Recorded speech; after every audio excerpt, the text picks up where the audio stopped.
let's discuss another area where Jurassic World Evolution 2 could have been a lot better.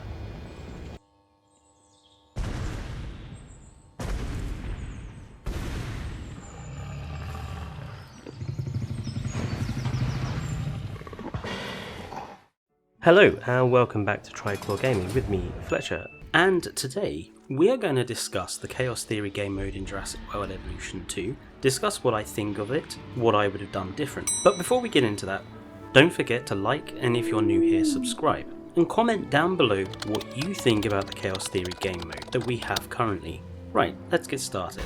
So the Chaos Theory game mode was one of the big highlights of Jurassic World Evolution 2's release. However, I came away from them pretty disappointed. What problems did I have? Well, first of all, I thought that a majority of the modes, the actual scenarios, had very uninspiring ideas.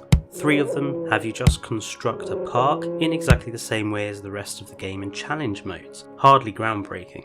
One of the others was basically a dinosaur tranquilization simulator, and the Fallen Kingdom scenario was just a delete everything simulator. Considering all the hype from the developers, the modes that we got did not live up to it. Secondly, there was a considerable lack of character to them. A lot of the characters from the movies were ignored and replaced with original characters.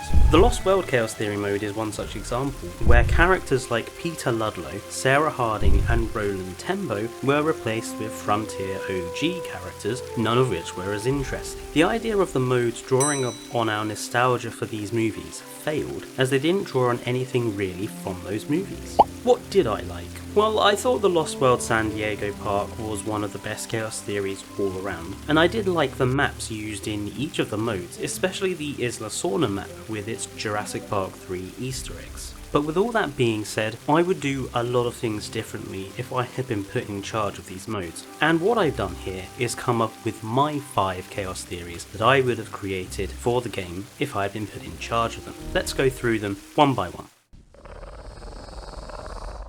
Welcome to Jurassic Park. Over the past 3 years, we've become the greatest ecological attraction on the planet. Our animals have entertained thousands of people, and at last, humans can look upon dinosaurs, real, living dinosaurs, not seen for 65 million years. But to maintain our position as the #1 attraction in the world, it's time to expand, push the boundaries even further, and of course, that's where you come in. That would be my intro to the Jurassic Park 1 Chaos Theory mode read by the John Hammond voice actor in game. I'm sorry, I can't do a John Hammond voice and I wouldn't even try. What would this scenario look like? So firstly, I'd keep the map as it is, but instead of there being nothing, I would present the player with an interpretation of the original park. The whole thing, including all of the dinosaurs, Rexy, the raptors, everything. The idea of this Chaos Theory mode would be that the player would be tasked with expanding the park and pursuing brand new opportunities. In a way, this would be similar to the Return to Jurassic Park DLC from the first game, one of the best DLCs that game had. As you play through the scenario, you would work alongside Ray Arnold to expand the park's facilities and infrastructure. You'd work alongside Dr. Wu and Grant to expand the genetic library for the park, and alongside Robert Muldoon to ensure safety and security. And of course, these actors would either be recast or have the original actors come back. There would be 3 phases to this scenario. The first would have the players improve the park's current aging facilities, expanding the power production, adding extra hotel space, and improving the amenities, as well as researching some brand new attractions like the viewing towers and the galleries. The second phase would have you expand the park by adding new dinosaur attractions, with the dinosaurs being species we recognise from Sorna or the novel version of Jurassic Park. There would also be signs of possible sabotage by Biosyn, which you would have to handle. The final phase of the scenario would have players select one of 2 different paths to go down. Giving players a choice of direction makes them feel a lot more in control of the park. Your choices would be either to focus on pterosaurs and aviaries, or to focus on lagoons and aquatics. Once picked, you would then expand the park with your chosen animals, handle a hurricane strike to the island, and succeed in getting the park to new heights. The rewards for this game mode would also be different. Access to the Jurassic Park 1 skins for the animals, yes, but also a Jurassic Park the game skin for the Tylosaurus, and if you 5-star the island, I'd let players have a new genome option for the Carnotaurus to make it camouflage as we see in the novels. All decent rewards. The failure of Jurassic Park cost InGen millions.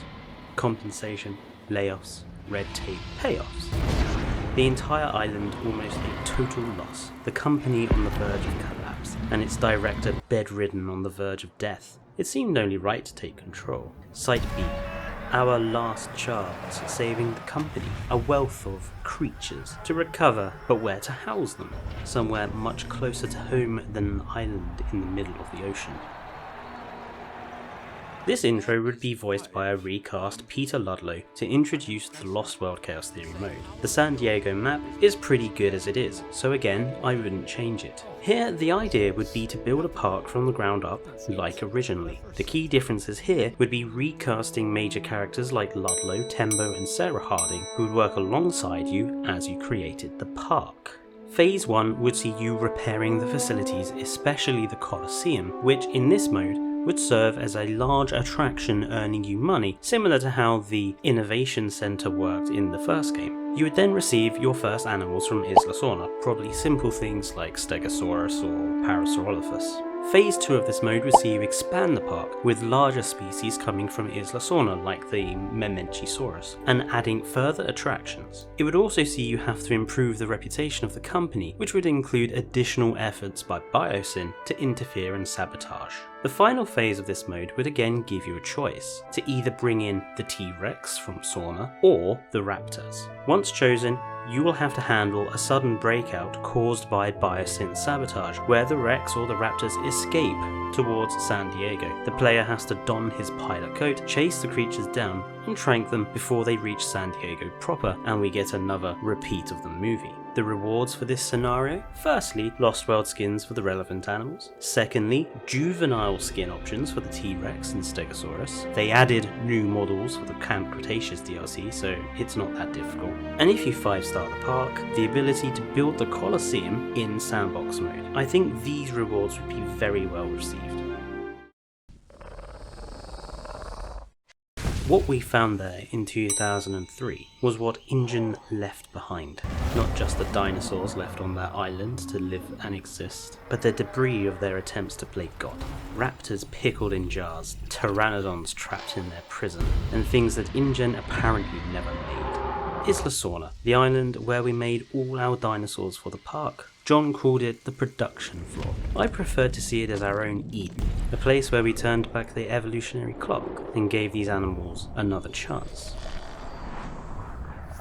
This intro would be given by both Grant and Dr. Wu, and this particular Chaos Theory mode would be unique in that it would take place over several different time periods. The first phase of this mode would be set prior to 1993 and would see you, Wu and Hammond working to create the basic facilities on Isla Sorna, such as accommodation for the workers, the airfield, and the genetic labs, which would be needed for the dinosaur creation. After this, you would be faced with creating your first dinosaurs, and during this period your main challenge would be to handle the various genetic problems that come with the cloning of the dinosaurs. You as the player would have to select the various animal genomes to add to the mix to keep them alive and as healthy as possible in a sort of genetic mini-game. There would be no wrong or right answer, it would be up to the player to decide what risks they would be willing to take. Phase 2 would then see the time period move on and veer this Chaos Theory scenario towards an alternative canon.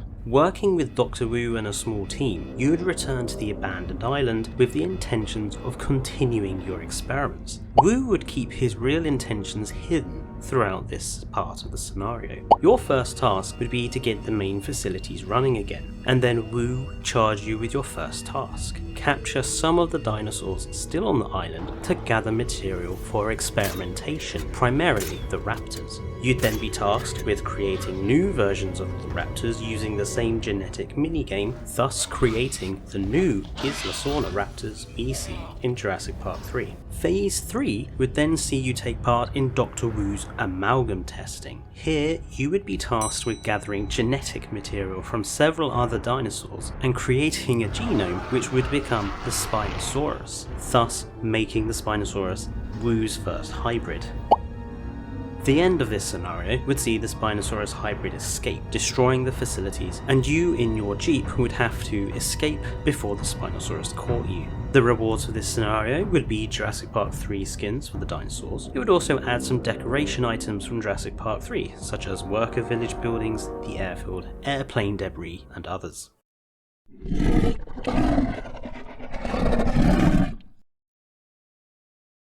John Hammond entrusted me with the islands and his legacy. I would not fail, my friend. Isla Nublar would become the place Hammond dreamed of, spared no expense. Of course, creating the park required experts in their fields. It was difficult to find Henry Wu, but once he was on board, we had very little trouble creating the park. As the years went on, we created more and more species, pushed the technology more and more. But there was always a new boundary to cross. This intro would be spoken by the replacement Masrani character. This Chaos Theory mode would see you given the basics of Jurassic World already built, and would see you expand the park in various methods. The first part task would be to create the new gyrosphere enclosure, and the gyrospheres themselves. Phase 2 would see you research and create a mosasaur enclosure and breed your first mosasaurus. You'd also begin reactivating Dr. Wu's amalgam testing project, gathering genetic material that would form the basis for the Indominus Rex. The final part of this mission would see you create your first hybrid dinosaur, and for this I would have added a unique system where you pick some elements from a variety of dinosaurs to create your own unique hybrid. Your hybrid would have 4 different genome selections. The first would be a basic shape consisting of either T-Rex, Spinosaurus, Triceratops, or Diplodocus. The second choice would be related to the creature's decorations, consisting of either Velociraptor for quills, Stegosaurus for plates, Triceratops for a frill and horns, or Pteranodon for a crest and a beak. The third option would be another set of decoration options, Ankylosaurus for armour and a tail club, Ceratosaurus for an armoured back and scutes, Carnotaurus for head horns and tiny arms, or Huangosaurus for spikes on the back and side. The final option would be you pick a dinosaur of a selection for their skin colours and patterning. This would give you the option to create your own true unique hybrid animal, and by using this simple method, it wouldn't be too difficult to come up with an eventual dinosaur shape in terms of the difficulty for the development team modelling it and such. This Chaos Theory mode would end in your hybrid escaping and you having to recapture the animal, as well as recapturing the Raptor squad. Completing this mission would unlock Jurassic World skins for the Raptors, unlock the Indominus Rex for your sandbox parks, and if you 5-star the island, you would get the ability to create your own hybrids using the same method in sandbox. What happened at Jurassic World was tragic, not just for our guests, but our dinosaurs. So much death. So many mistakes. We were all responsible. In the years that followed, we set up the DPG to try to protect the dinosaurs.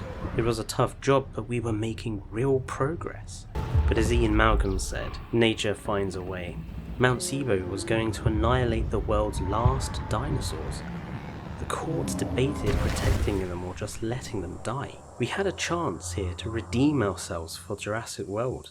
We couldn't just ignore it. The DPG won our case. Dinosaurs deserved to live, and we would provide them their sanctuary.